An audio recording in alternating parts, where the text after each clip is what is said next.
Laura Dern will not be rich, at least on television. It's Renata's amazing piece of dialogue in Big Little Lies, but it could also be the tagline for Royale, the new Apple TV Plus series that Dern is co-producing with Jamie Lemons. Like Big Little Lies, Royale is a series about a community of wealthy women who are trying to make their mark in a world determined to ignore them.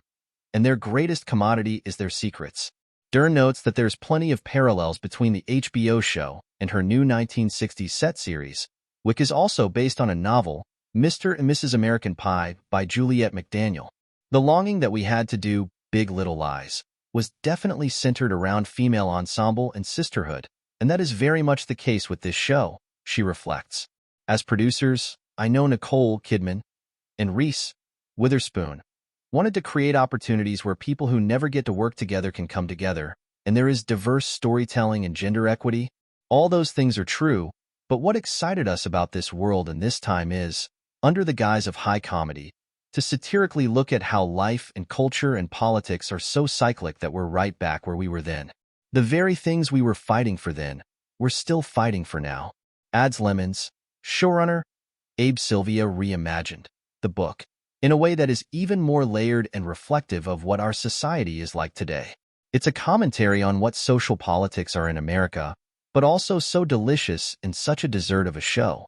It's a treat for all the senses, your brain and your eyes. Like a Slim Aaron's photograph brought to life, Royale follows Maxine Simmons, Kristen Wiig, a woman desperate to work her way into the high society set of Palm Beach and the coveted titular country club.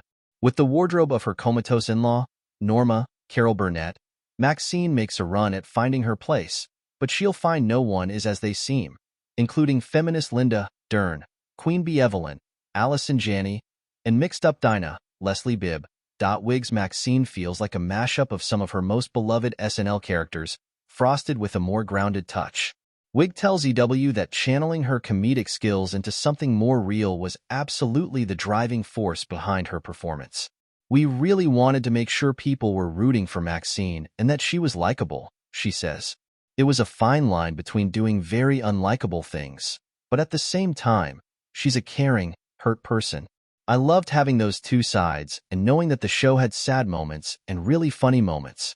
You've got to make sure everything still feels like the same show. Besides that, it was an opportunity for Wiig to work with one of her idols, Carol Burnett. I've been watching her as long as I have been alive, she says. I adore her so much, and it was definitely a career highlight for me. For her part, Burnett spends the first third of the show in a catatonic state, and she jokes that it was the perfect job for her. It's my favorite role that I've played, she quips. I was in a coma for 3 or 4 episodes. It was nice, just lie there and get paid.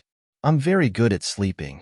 Dern teases Burnett's role more fully, hinting that there's more to Norma than meets the eye. Norma controls her world with how she manipulates the truth she holds and moves chess pieces around the board, Dern adds. She's how Palm Beach lives and dies. She's the keeper of secrets. It's those secrets that attracted the star-studded cast, the notion of playing women who look beautiful and serene on the surface, yet are barely holding it together. They're wonderfully complicated people with moral challenges, says Janney. She's held together with duct tape and glue. Adds Leslie Bibb. I got all these Slim Aaron's books and kept them with me. Those pictures are all so beautiful, and then underneath I'm like, this is all a charade. It's a facade. They're doing beautiful things in beautiful places, but underneath, there's cracks and fissures. It's not unlike if you look at Instagram. These women are hanging on by a thread, and they're fearful that it's all going to be taken away. And if it's taken away, what will I have and where will I be? Dern hopes that audiences draw modern parallels, like Bibb's reference to Instagram, and she notes that the show's satirical approach is designed to make those truths hit even harder.